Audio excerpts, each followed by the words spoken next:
Welcome back, everyone, to another episode of Southern Scrap Nation's podcast. Your host, is always, Daniel Jonas. Hey, it's me. Thank you. So, I'm here today to go over UFC 297. Yeah, 297. I'm right. I got this. I'm totally on board with knowing everything. 297, I'm right. It's fight week, right? Fight week, Sean Strickland versus Dricus du Plessis for the middleweight title. Along with that, you have Raquel Pennington versus Mayra Bueno Silva for the bantamweight vacant title, while Juliana Pena waits in the wings with an injury or healing from an injury.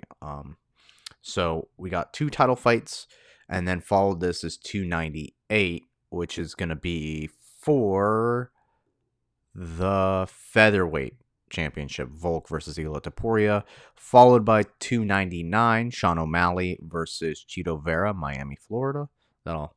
That seems like it's going to be the most fun card to be at, as well as probably the most expensive card to be at. And then all culminating at UFC 300. Don't know the headliner for that just yet, but a couple of fights have been announced, and the BMF was announced for that fight last night. What else? I'll go over the fights for UFC 300 when we go into it, but like I said, we're going to go over fight week this week, talk a little bit about Magomed Ankalaev's win against Johnny Walker this past weekend, and we'll go over some news in MMA. I hope everything's been great with y'all. Hope y'all had a great holiday. We're here in Charlotte, 10 o'clock in the morning around. Like and subscribe to the podcast. You can drop a like on YouTube. I'll probably just be exclusively doing things on YouTube. I'll try to get the audio stuff all figured out so I can port that back over to the to iTunes. But that's, costs money. So do it, trying different things, and then hopefully from there we can move to different things, or we can move on to different things. And starting with doing the YouTube and kind of going through this, I think right now is working really well. Because I'm concise and I get straight to the point. Totally not an hour-long podcast about fights. Okay, so why don't we go over what happened this past weekend? And while we're doing that, make sure to check out us, Southern Scrap Nation. We're in Charlotte. Come train. I'm here all the time. Team's building. We're getting more and more people showing up, and hope to have more and more people come by and train as well. Get an opportunity at the dojo, the lab,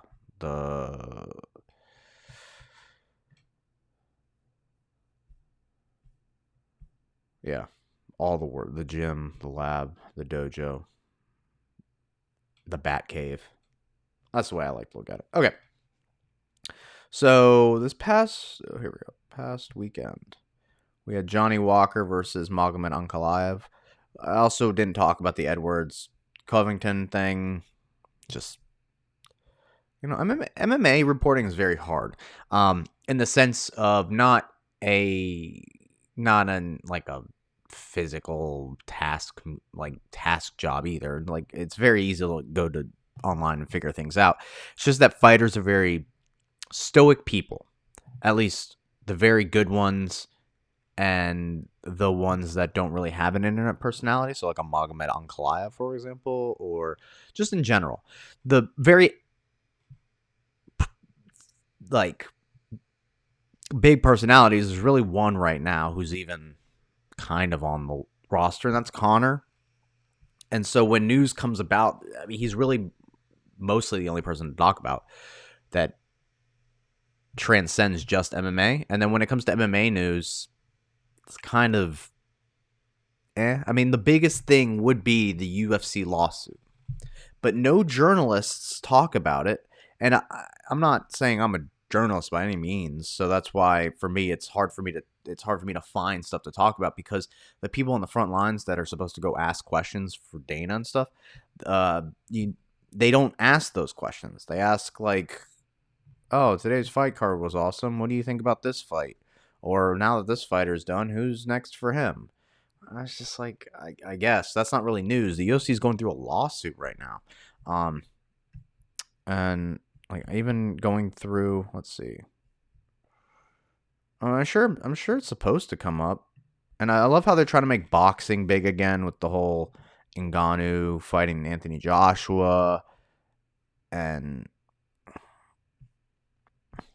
there's something I'm gonna show everyone that's kind of crazy, and it's like it goes with the Sean O'Malley stuff. I'm gonna go before this fight card to see if anyone.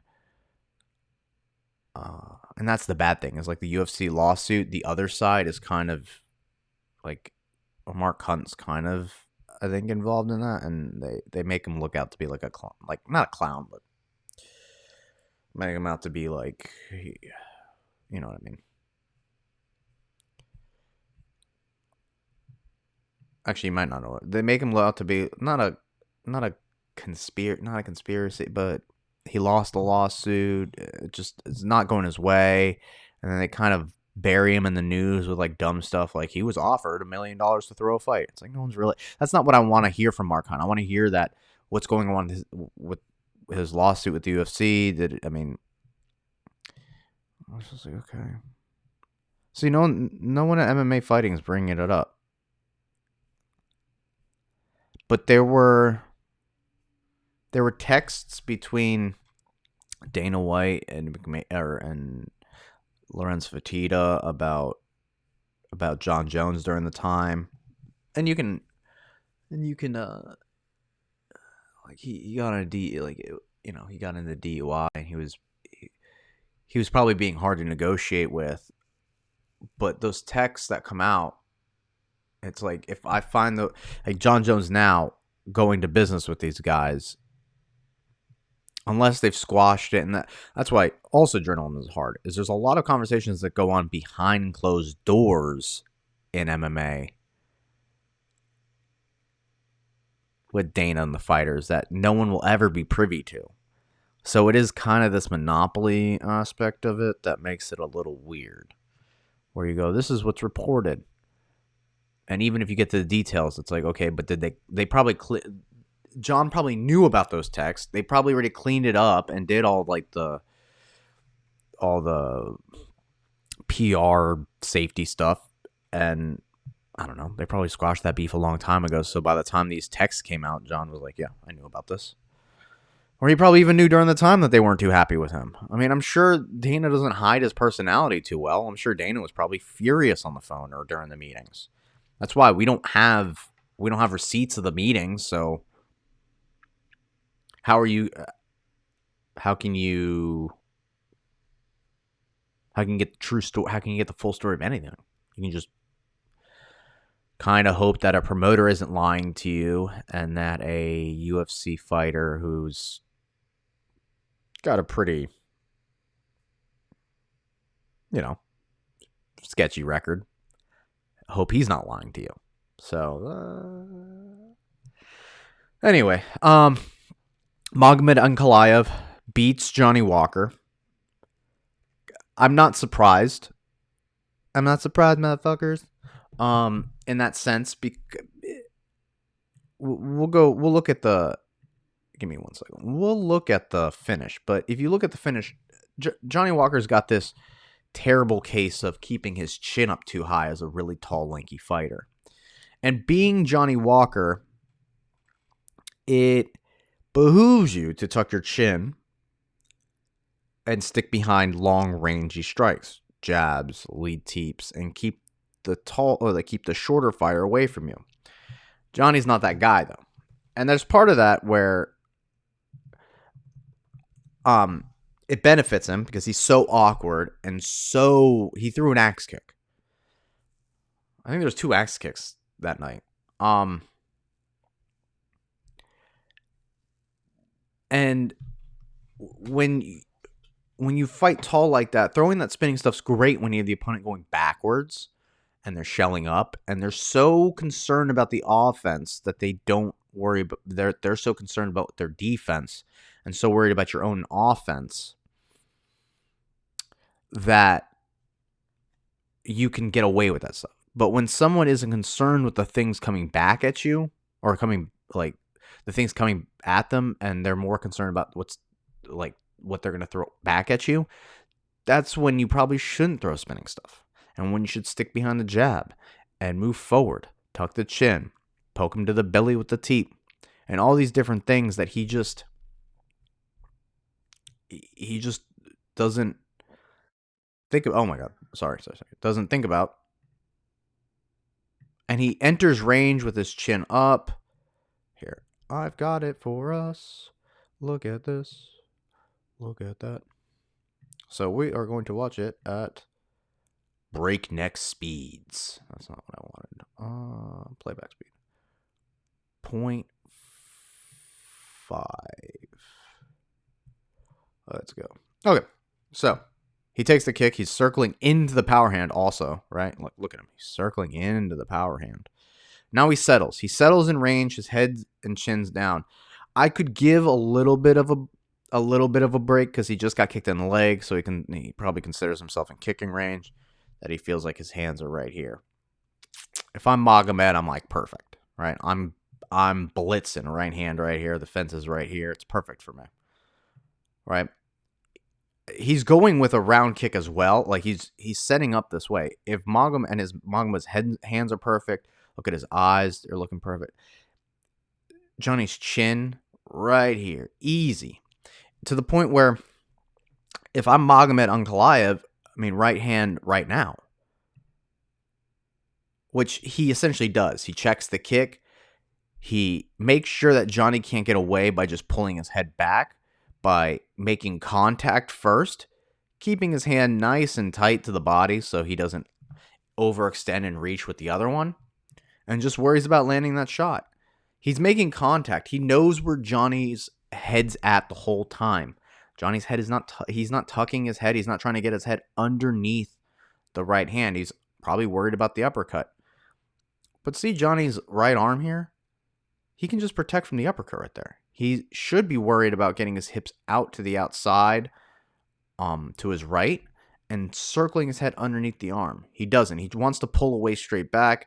Pulling away straight back with any hook, or with any punch, especially a hook, is going to allow Magomed to get the full extension of that punch. And as you can see, he takes it, closes his eyes, chin straight up in the air, head straight up in the air.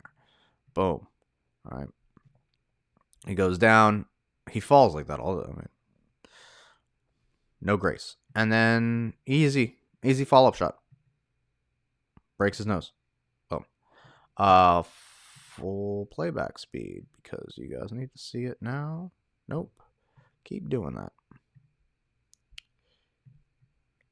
Normal. So with all those things in mind, let's say he wanted to circle to his right instead, and block, right? Instead, he tries to throw a right hand. Oh, see. Obviously, it's split-second decision-making, but circling to his right in that position would have helped Johnny set up his power shot instead of circling to his left and trying to throw his rear kick. Physiologically, it doesn't benefit him in a stance. Like his power, his balance is all off.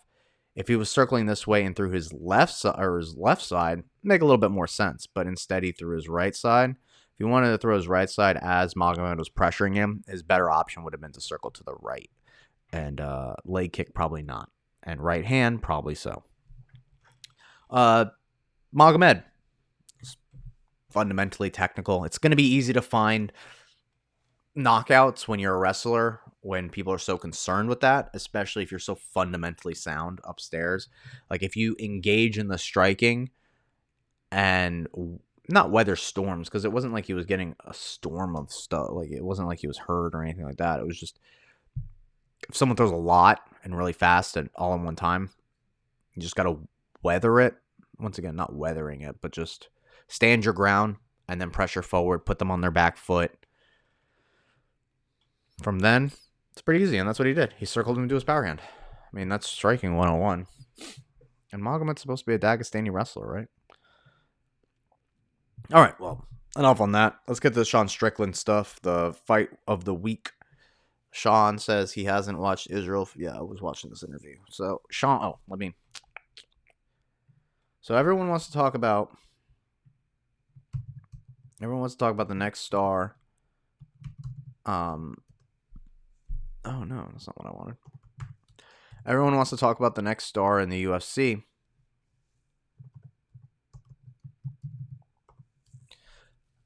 And Sean O'Malley, right, is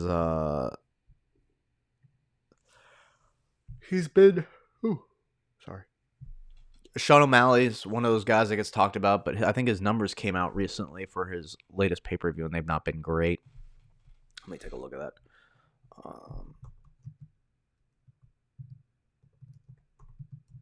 Versus Sterling, PPV buys.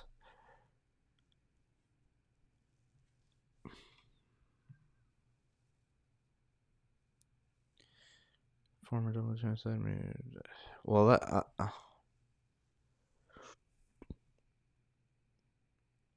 Okay, so 350 million or 350,000 pay-per-view buys. Right? That's what they said. I don't know if these numbers are completely true because it's Sterling says I got pay-per-view numbers, and they're going through it just like these numbers are the guys that are saying he's a pay-per-view star. Oh my god, when so I have an idea what this numbers.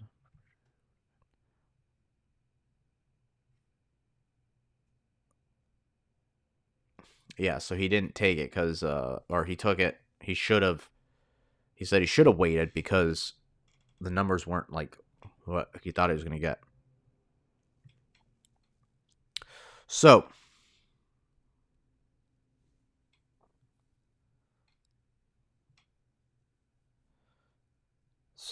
upwards of 570K. So here's the problem, regardless of those numbers.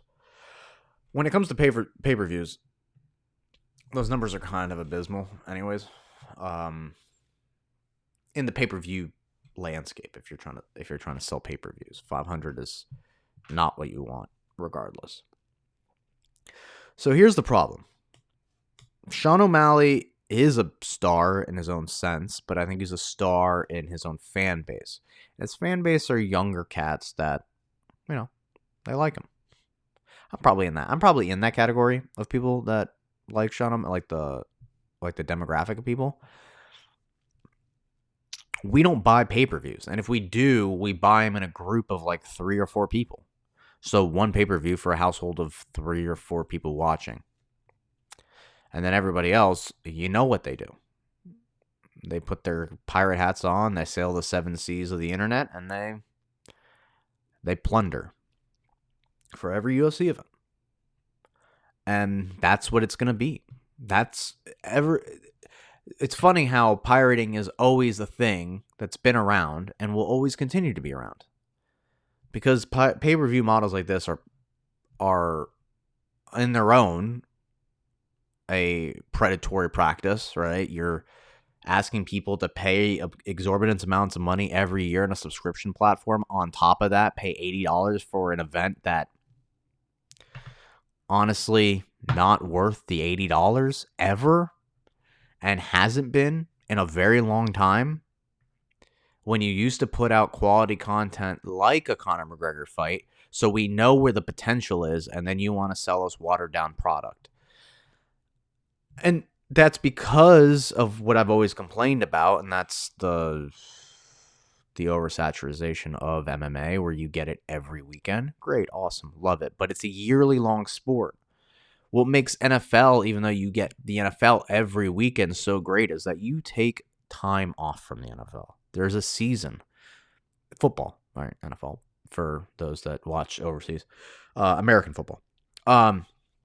It's seasonal. You don't play it all the time every weekend. I mean, arguably the seasons do get longer and you get to watch like stuff that doesn't matter. But that's for the hardcore people, and that would be the same now.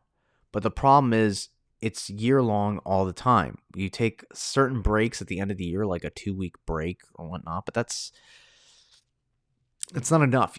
If they structured UFC out into a seasonal bracket, and I love the PFL model for this, if you somehow structured it off into a seasonal bracket or some sort and cut a bunch of and I've talked about this time and time again, cut a bunch of the fighters and only had the top 20 in each division, really put an emphasis on the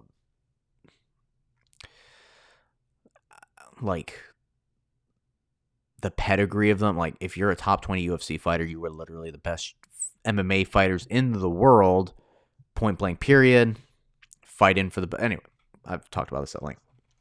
So then when you get this, and then you get Sean O'Malley, who really resonates with a younger demographic, and then when you watch him do interviews with YouTube stars or whatnot, it is what Sean Strickland says. It's degeneracy, and it is kind of what our generation's going towards. It's just like blatant degeneracy, this lack of principle, this lack of the ability to take responsibility for anything, and just all these different things that it piles on top, and people are kind of sick and tired of it because it bleeds into society. And when it bleeds into society and people act this way, people go, this sucks. I don't like this. No one likes this. So then when you watch interviews with people that kind of preach that kind of stuff, it gets tired. The narrative gets old. So then here hops along is Sean Strickland, a guy who, yes, he says some out-of-pocket stuff, and it's fun to listen to him say some out-of-pocket stuff, but it resonates with the average person. And you've heard this time and time again about him, and it's like, oh, he just keeps it real. He keeps it real. That's true. Absolutely keeps it real. But what's real are numbers, and numbers don't lie. And so what I'm going to show you is Sean Strickland did an interview for ESPN MMA that came out 21 hours ago, not even 24 hours ago. Now, is this a reflection of him as the next biggest thing since Conor McGregor? No. Conor McGregor probably in 24 hours probably would have had how many views, who would have known? But this is the start to something. And if he carries this momentum and he goes and he beats the South African this weekend, big things are to come. And this is what I mean by this. Look at this. Let's see if I can. Nope. I tried to be good at this, and I fudged it. Can I? Yeah, there we go.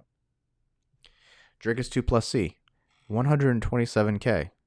Sean Strickland, and this could be the clickbaity Sean goes off the rails kind of stuff, but 437 views. Now, why is this important? Am I saying that all Sean Strickland, all those 437 people that viewed that are going to now buy a pay-per-view and that shows his potential star power? No. What I'm saying is people like listening to Sean Strickland because they know what he's going to say. And once again, it's stuff that the people want to hear. People don't want to hear Sean O'Malley go on some podcast with some YouTuber or whatever and talk about like having foursomes with him and that guy. Like, while his baby's sitting on his lap. And if you are listening to that, you're a child.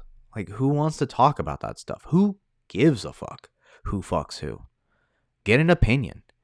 Get a view on something. Get a hobby. Get a skill. Get good at something. Who cares about who's having sex with anybody? That's like the most childish shit I've ever heard.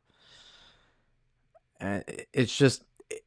it's about fighting, and what Sean goes into the interview is like, but it's also not more than that. It is just fighting. So don't expect anything more from these guys than what they bring to the table, and that's fighting.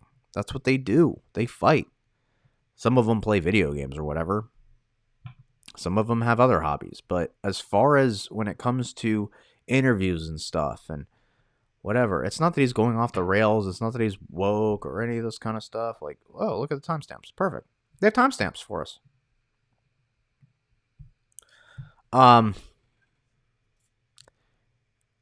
Game planning. Thoughts on Colby Covington. Why he can't go to Walmart anymore. It's like, why is he talking about Colby Covington? I mean, well, he brings it up, I guess, is the reason. Here's why people care about Sean's opinion. I mean,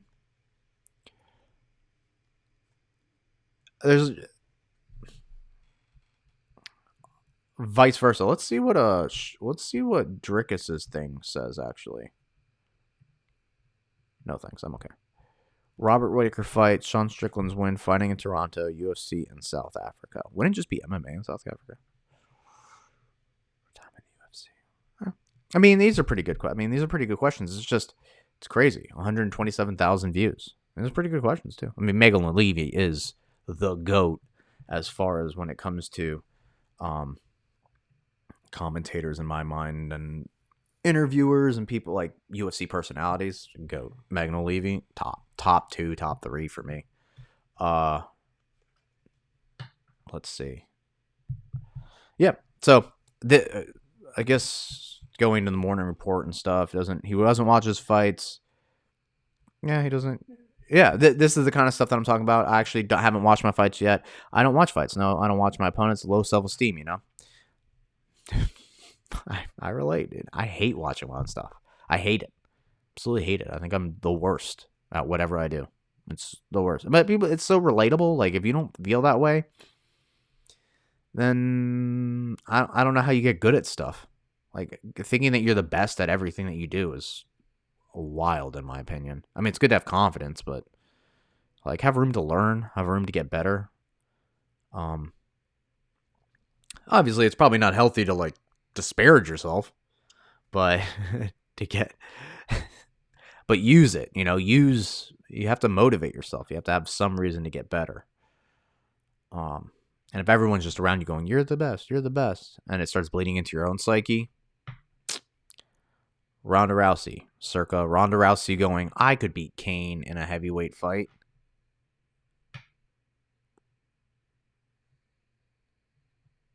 What?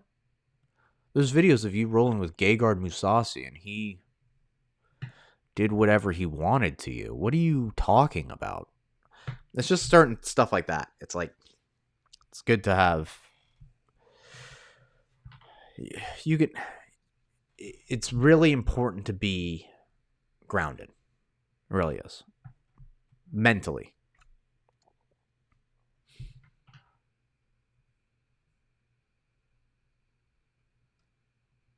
Good to be confident, but you can't have yes men. It's a common cliche, but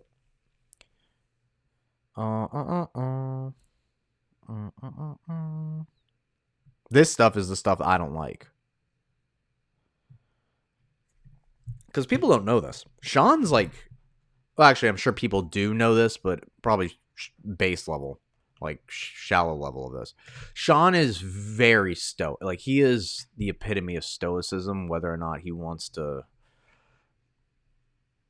like, say he is or adopt the thing. But the reason why I say that is in the interview he did with Megan O'Leary, he said, and people don't realize this about stoicism. Stoicism isn't just like being able to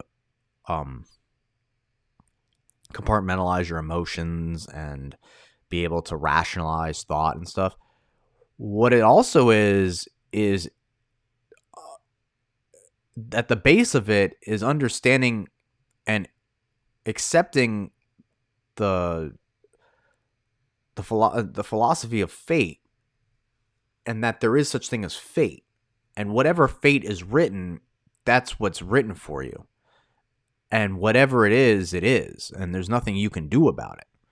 Now, a lot of people that believe in stoicism don't believe in that part, and they feel like they can carve out their own life, and that's fair.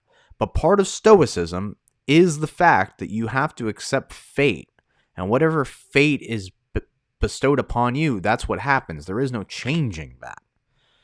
And that's what stoicism is accepting that, going with the punches, going with whatever the world throws at you,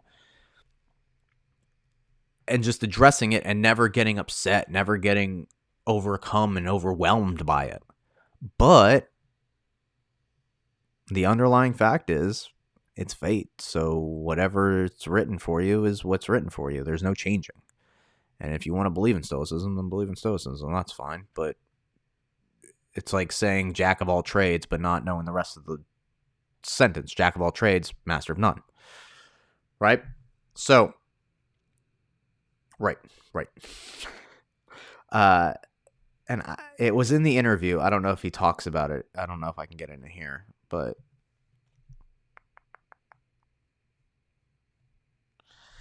yeah, it was in this conversation. He goes, "Yeah, here we go. I think about my weight cut. I think about diet. Okay, this is the best. This is what I was talking about. I forget that I'm fighting. Quote from Sean. I forget that I'm fighting. Like I don't even think about it when I'm booked. It's just another day.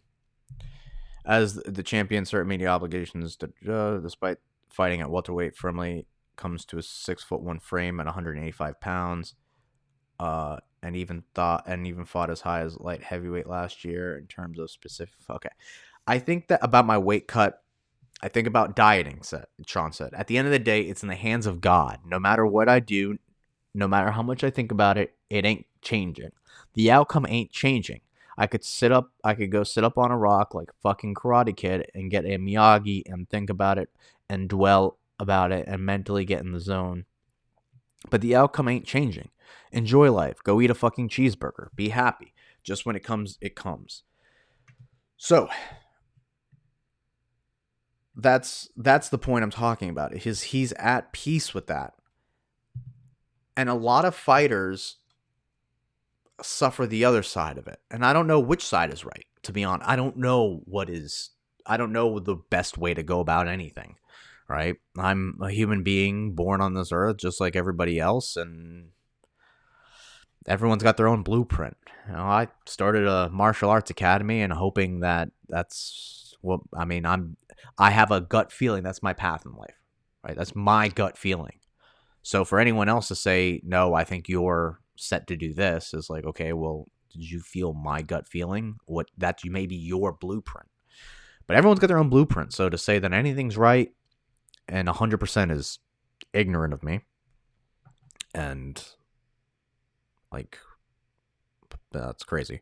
So it seems like the path he's paved for himself, he's at peace. He's content. He understands that as long as I put in the hard work, everything else is up to God. And, you know, all I got to do is train hard, work hard, and it's easy. Some people, on the other hand, are like, if I manifest it in my mind, it will happen in real life.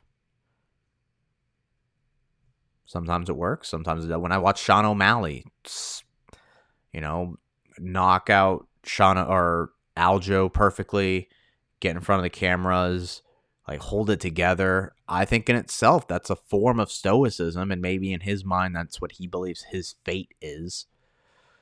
So arguably but there's some people want to manifest it, but some people just they feel like they're destined for it. But who's to say who's right and who's wrong, you know? Really, the only people that are right are the ones that actually get to the positions that they are. You know, Michael Bisping could have been like, I manifested this moment all my life. Just never gave up on the dream, you know? Fair. But also, he kind of got a shot. And the same thing with Sean. It's like, you kind of got a lucky shot to step in on short notice. Sean got this lucky shot because there was literally no one else for him to fight. Right place, right timing. It's just this. I'm not going to get too super more deep into it, but because it's philosophy. But in this lifetime for them, it happened. But who's to say if it was one or the other? You know. All right, moving on. No, Tatiana Suarez is out of 298. Mackenzie Dern faces Amanda Lemos. Still a good fight, but no. I like Tatiana Suarez. Man, that's a bummer.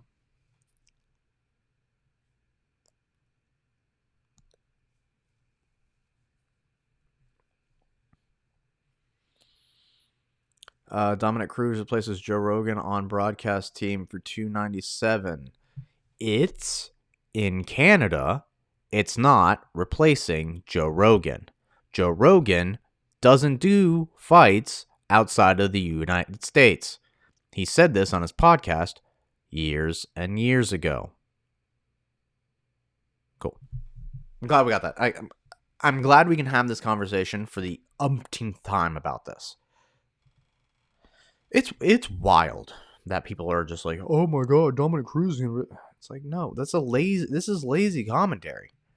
This is a lazy article. Get this out of here. We don't need this. Leave. Go away.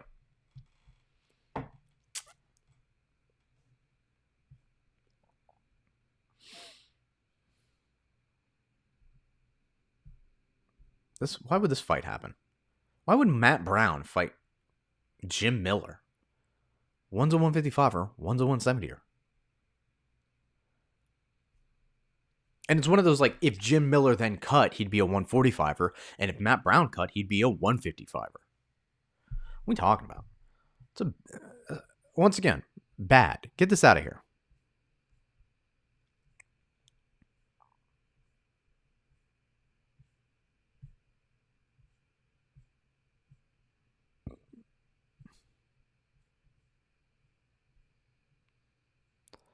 This is crazy. Also, I don't understand the Macy Barber reference, but yeah, no, I think Mayra Bueno Silva smashes Juliana Pena. Smashes. As long as she can take her Adderall.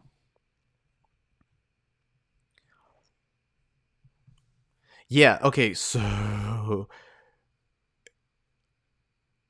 and not only that, she's like on I think like on a 5-fight win streak or something. Raquel Pennington, like low key, is one of the more winning fighters on the roster right now. You would never think. Here, I mean, we're gonna obviously pull it up, but when I break it down, let's see. Let's go. Okay, so Ketlin Vieira 1, 2, 3, 4, 5. 5-fight winning streak right now. Isn't that wild? She's in a 5-fight winning streak. And she's got so many fights in the UFC, she only has to fight once a year.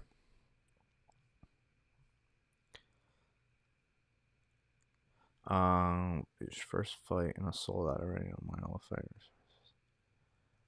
Okay.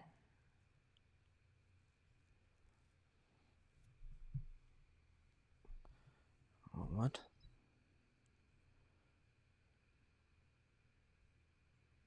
Bad poster. It looks like 2 of the same people on either side. Okay, so Tatiana Suarez says, I'm making this post because I'm sorry, minor setback. She's always hurt. What happened? Injuries. Okay, doesn't really. Oh, Impa Kasanganai versus Johnny Eblen. Jeez. Biggie boy. It's a big fight. Oh, these are the okay. So I guess I just fucking glanced over that. Oh, let's do this. Coming February 24th, an unprecedented pay-per-view. Ooh. So Bellator versus PFL. I mean, because PFL bought some of those. Okay, so it's for the PFL championship. I don't know why they're. I guess they are gonna. I mean, that would be the only way to market it. When champions from the PFL step into the arena, champions from Bellator. Yep, of course. Jesus Pinedo versus Patricio Pitbull. Okay, I like Jesus on that one. Jason Jackson might be the guy for that. Johnny Eblen. I mean, dude. Henan Fajeda. Those are mine. That's pretty. I mean, those are pretty. As far as like, yeah. Let's. Whatever. Does the UFC have anything for that night? February 24th. Let's see. Yo, this is gonna be hilarious if they got nothing on that night. UFC. February 10th, 24th.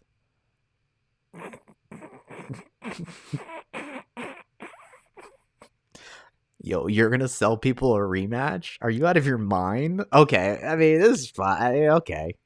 No.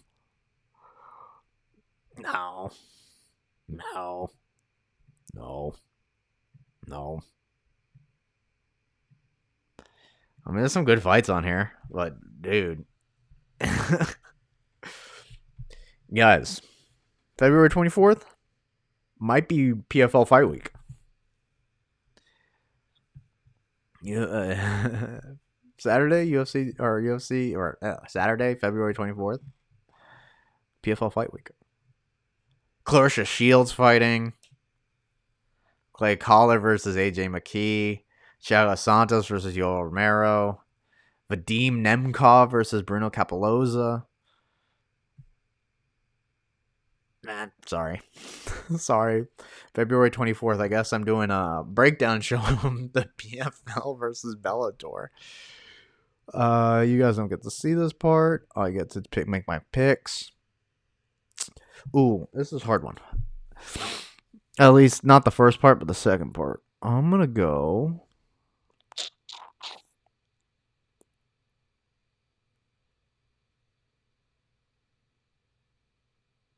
Would it be crazy of me? Would it be crazy? Damn, it is pretty crazy of me. It's not the most crazy, but it is the second most crazy. 30, whoa. Okay. I don't know if it shows who I voted for. But here are the votes. I wonder if you drop a comment on who you think is going to win this weekend. But this one's kind of wild to me. People really think Dricus is going to beat Sean Strickland? Okay. I mean, I'm not saying anything against it. I'm just... Okay. I'm very surprised. All right, MMA Junkie.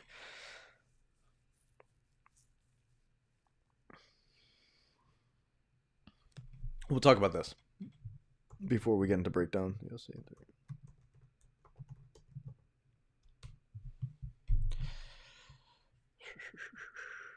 If this does it right, it should give me all the announcements so far. Right? If it's a good news source, it'll give me all the announcements. It'll be like, and here are the rest of them, right? Right? Nope. Bleacher Report sucks.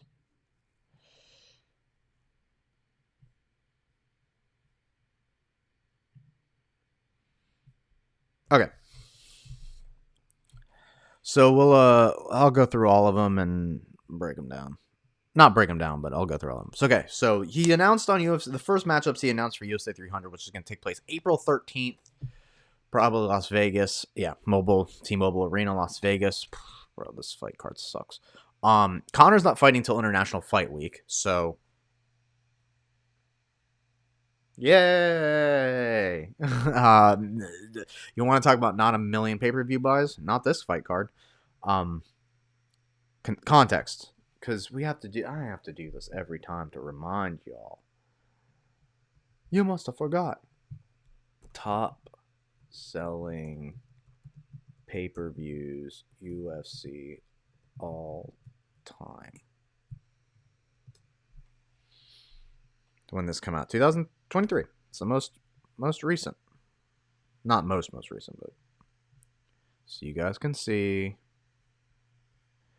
You have top 10th, 100 or 1.2 million pay-per-view buys. Sean O'Malley's like, I had a 500,000. Doubled. He doubled that and some. That was 10. It's number 10. And look at the card.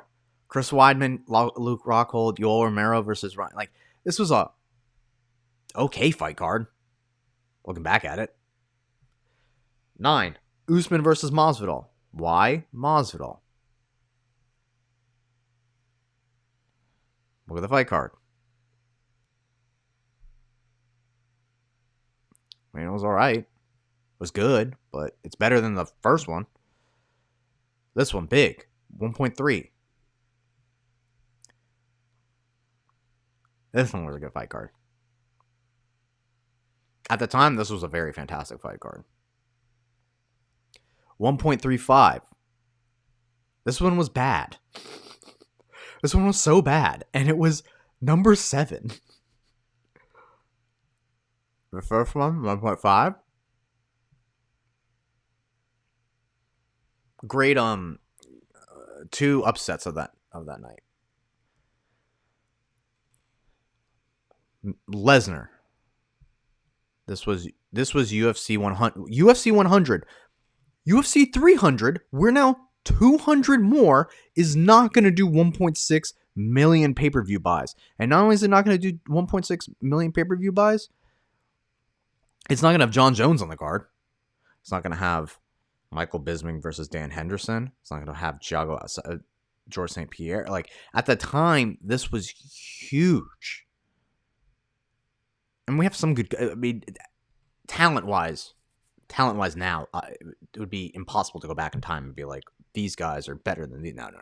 The fighters on the card now are better. No doubt. But what I'm saying is each one of these guys could sell their own pay-per-view at the time. Michael Bisping versus Dan Henderson could have been a pay-per-view. John Jones could have sold his own pay-per-view, not against Jake O'Brien, but George St. Pierre sold his own pay-per-view. Maybe not these two, but right? They could all sell their own pay-per-view at the time. 1.6. Kind of a shitty card. 1.65.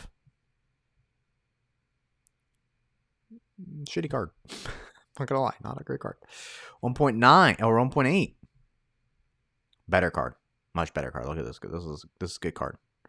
As long as, like, star power wise, good card.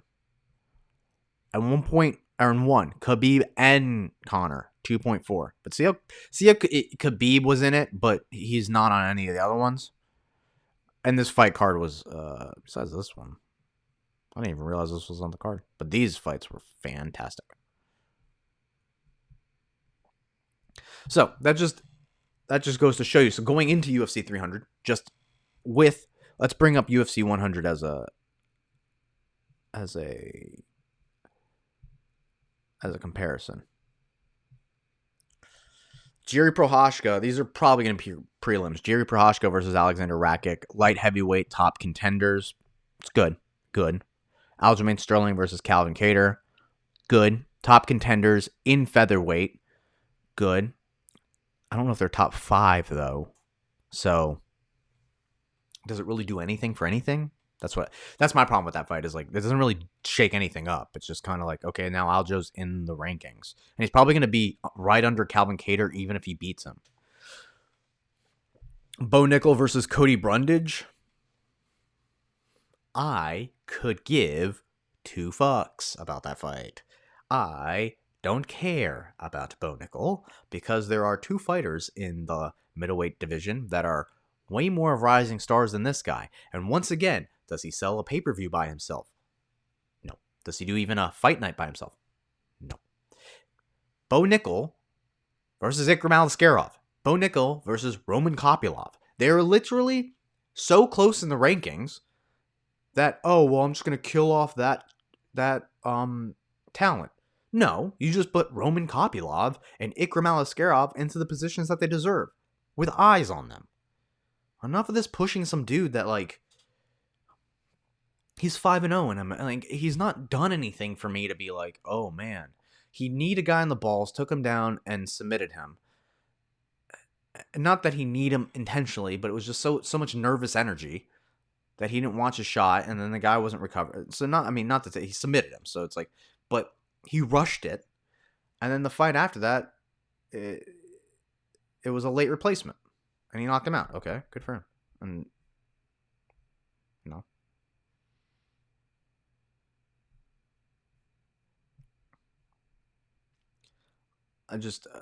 Cody, it's just, I get they're feeding him people, but to me, that just doesn't, that's not it. Now, this makes more sense. Max Holloway versus Justin Gaethje for the BMF title. However, it wasn't that long ago, guys. Did we watch Max Holloway versus Dustin Poirier? Why are we doing this to him? Why do this to him? Whoever this is. Sportingnews.com? Sportingnews.com for my MMA news from now on? Yeah, it might be. Zhang Wei Li. Perfect. I love this fight. Do it in China, though. Why are we doing this in the China? That should be a China fight. You know how many pay-per-views sell that in China? Justin Gaethje versus Max Holloway, like I said, but I don't think that's a great fight for Max. I don't know why they're doing that. Charles Oliveira versus Arman Tsarukyan. This fight, to me, is what I'm talking about. This is like the Khabib versus top contender fight at like the bottom of the main card kind of thing. This is a fucking show. Yeah. This is fight of the night.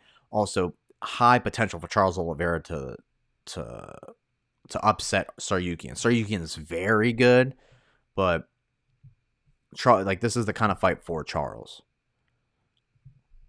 Davison Figueiredo versus Cody Garbrandt. Well, you just want me to sit at the edge of the seat going, ugh, ugh, every time Davison throws a punch at Cody? What is this? Are we just slow rolling Cody back into a title fight? Is that what we're doing? Because that guy gets touched once. Someone blocks his right hand and throws the right hand back. Anyway, Jim Miller versus Bobby Green. Perfect. Love it. Cool. All right. That's just what I wanted to go into. And then obviously this is a great fight. This could have headlined its own fight night. This is a top. Yeah, this is what, this is what a fight is about. Okay, let's go ahead and break this fight card down quick before I call it. I don't want to keep dragging this on for you guys because I could talk all day. It's been a while, All right, so the early prelims. This is a Canadian card, if we have ever seen one, eh? All right, Jimmy Flick versus Malcolm Gordon, Canada. Jimmy Flick, Malcolm Gordon, Canada. Gonna go with Malcolm Gordon. Jasmine Jasudavicius. That's my girl. I'm 100%. She's coming off a loss, though. I think she's coming off of a win. No, she lost to Miranda Maverick.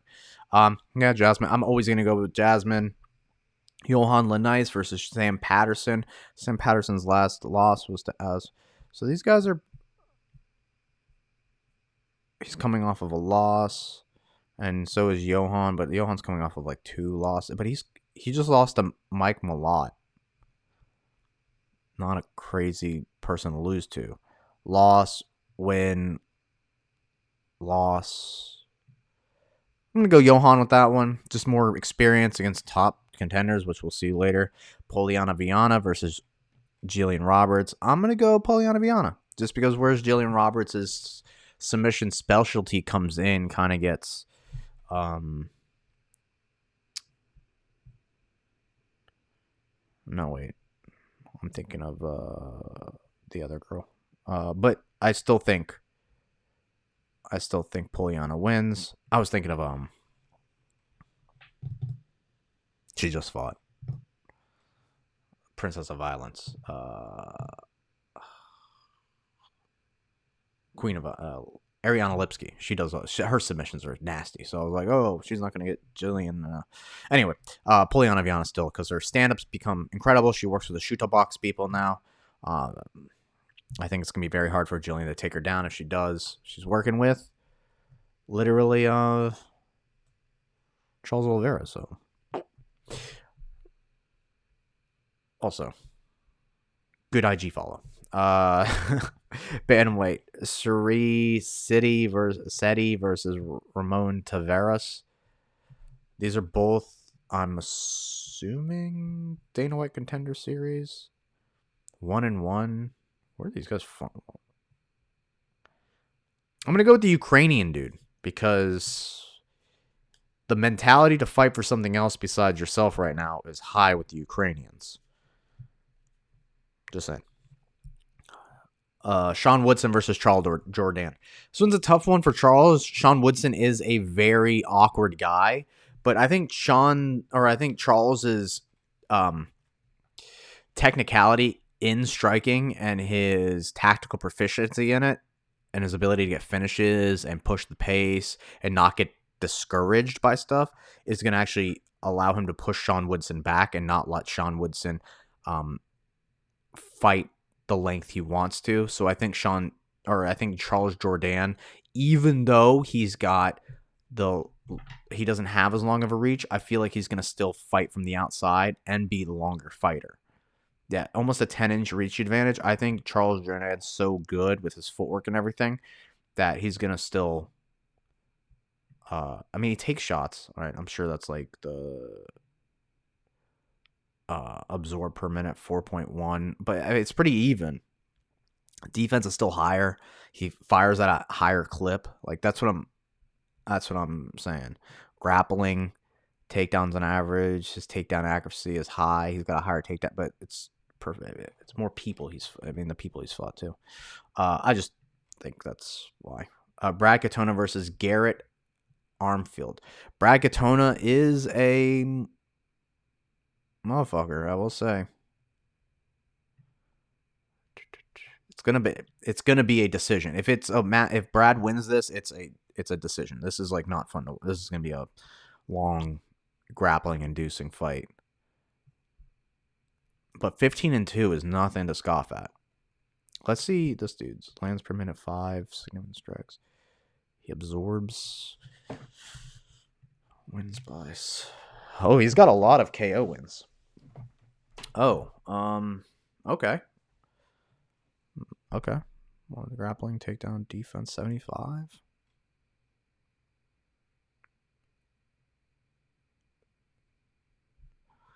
You know what? I'm going to go with Garrett. I'm going to go with this Garrett Armfield fella. All right, so now this is the main card. We started off with Arnold Allen versus Movsar Evloev. I love Arnold Alley to watch, man. He's fun to watch. Southpaw, boxing heavy. But my problem with this Movsar Evloev guy is this thing. Takedowns per minute. 5 almost for 15 minutes. His accuracy is 50%. He's got a high takedown defense and his submission. Oh, Arnold's got a higher submission average. The things that I think Arnold Allen has in his advantage is having, obviously, Faraz Zahabi in your corner to break down Movsar and to give you confidence in your grappling and your ability to stand or to compete with a guy like this. It's only 3 rounds this time. He doesn't have to worry about the 5 round. He's coming off of fighting one of the greatest of all time. If I'm Arnold, I'm going for that knockout. The stuff when I didn't pull the trigger in the last fight, I'm pulling the trigger in this fight. I'm throwing uppercuts. I'm throwing kicks to the body. I'm just putting an outpouring of volume on this cat, and I'm trying to get him out of there and trying to take his O, rather than trying to wait on the takedown and trying to all that kind of stuff. It's more of I'm frustrated in my last performance. Let me take it out on this cat. And so I'm going to go with Arnold Allen, hoping he gets that. He has that fire, and that's the way he's thinking. But Movsar, I mean, it's pretty easy. So Arnold would be my underdog, depending on who the underdog is in the main card or main fight. But Arnold's my underdog for this card. Chris Curtis versus Marc-Andre Barriault.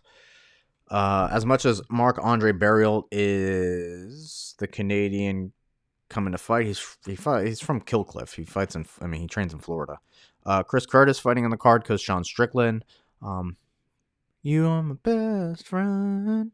So, I don't know. I think Chris Curtis wins. He's the favorite. There's not much to this fight. I think it's just a fun fight. This could be fight of the night if the main fight isn't. And then this welterweight bout, Mike Malott versus Neil Magny. Mike Malott holds the key to beating Neil Magny, and that's his submissions. I think Mike Malott submits Neil Magny, win by sub 60%. Yeah. Takedown. Yeah, I think he just wins by submission.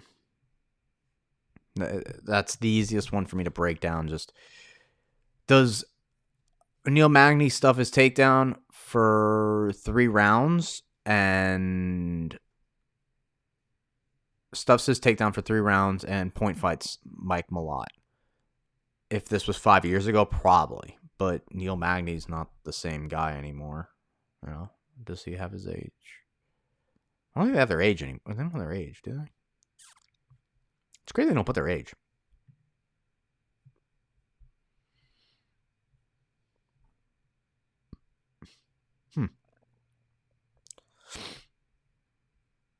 All right. So then we have the co-main event, which is the women's bantamweight title for the vacant title. Raquel Pennington versus Mayra Bueno Silva. So Mayra, I could see winning this just off of the young fighter going to achieve greatness. The problem is, if the emotions are too much, especially her last fight got overturned. It was ADD medicine, but I don't know. Like, I don't know. The fight was overturned. She's got emotions. She could go in there, guns blazing, and just smash Raquel Pennington. She's got a lot of wins by submission. Raquel Pennington's got a lot of takedown defense.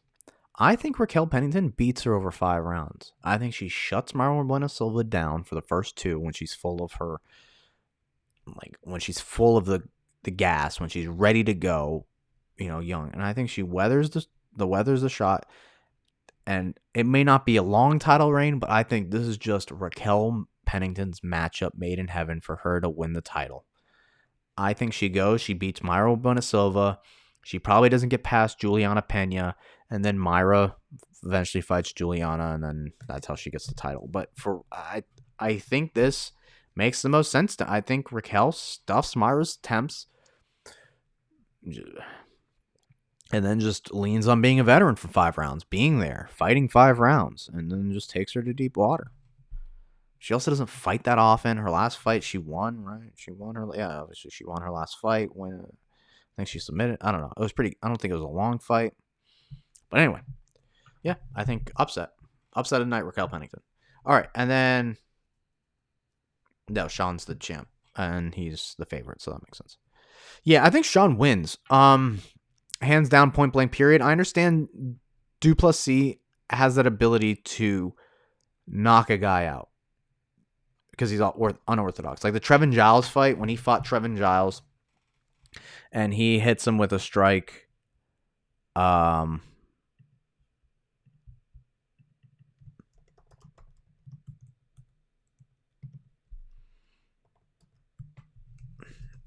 he hits him and it's awkward and he steps through, right? Why this is important is because it.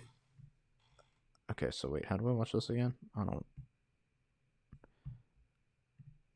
Okay, so he's going to step through with the punch, which isn't typical, right? He goes jab, cross, and steps all the way through like a blitz. So in that situation, I could see, oh yeah, he could catch a guy like Sean Strickland if he throws unorthodox. At first, I was thinking that way. But I think Sean's just so technically sound that when Dricus goes to do this stuff, just like in the Alex Pereira-Jiri fight, he's gonna overextend himself. And Sean's gonna just either drag him into deep waters or TKO him. I don't think Dricus goes the full 5. I personally don't think he goes the full 5. I think his fighting style is effective in a sense where he can match people everywhere, because he's so physically imposing, and he's been able to do it to a lot of guys. But with Sean, his patience and his shot selection and his defense is going to be a real frustration and hindrance on Dricus's gas tank. I think the lack of being able to land is going to cause him problems, because Sean's defense, he's very structurally sound in his base, where he doesn't really, unless you are a tactical striker and you're setting things up like Pereira, which not that Dricus doesn't set things up. It's just that when he set stuff up on Rob was content on going backwards. And Sean's just not that. He's going to man dance him. He's going to go forward the whole time, put pressure on him. And the times Dricus has problems is when people are putting pressure on him. I don't want to talk about the Darren Till fight because I miss my boy Darren. But Darren Till, besides the first round and the third round, but that second round, he put pressure on Dricus, and Dricus had a very hard time setting his feet and throwing punches and getting anything going. And I think that is the only thing that gives him a hard time, is the fact that he's not as technical standing. Not technical in the sense of like, yeah, he fought kickboxing matches and won and stuff. Sure, whatever. I don't care. It's more of the having your balance underneath you. He throws himself all over. It somehow helps a bit. He focuses on strength, but he's very awkward. Physically, like his movement. So it either helps him, or I think in this case it's going to hurt him. And I think Sean's going to make him miss and just make him pay for 5 rounds. And either he TKOs him late 5th round or just goes all 5. But those are my picks. Hope you enjoyed. I know it's been a while. I'm back. And make sure to drop a like, subscribe to the podcast, YouTube channel, everything. Remember, I'm here, Charlotte. Come train. We got some people to train with. Come train. Give us a shout. Contact me on IG. Contact me on the website. Whatever. It's good talking to you. You'll have a safe and wonderful day. I've been your host as always, Daniel Jonas. Thank you, and until next time.